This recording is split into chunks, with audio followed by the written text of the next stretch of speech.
बातमी बीडमधून समोर येते।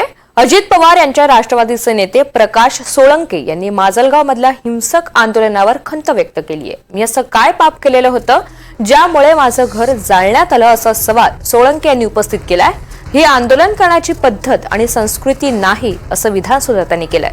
मराठा आरक्षणाच्या आंदोलनावेळी बीड जिल्ह्यामध्ये हिंसा झालेली होती आणि त्यावेळी माजलगावमध्ये प्रकाश सोळंके यांच्या घराला जमावानं आग लावली। त्याच मुद्द्यावरून सोळंके यांनी ही खंत व्यक्त केली आहे। प्रकाश सोळंके हे माजलगाव मतदारसंघातून अजित पवार यांच्या राष्ट्रवादीकडून निवडणूक लढवत आहेत।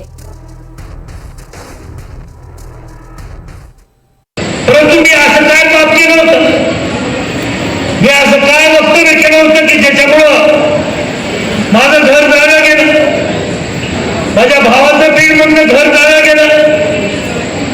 2-2 आणि 4 वर्षाच्या आमच्या नाती त्या ठिकाणी होत्या। अक्षरशः मागच्या दारानं पळून जावं लागलं।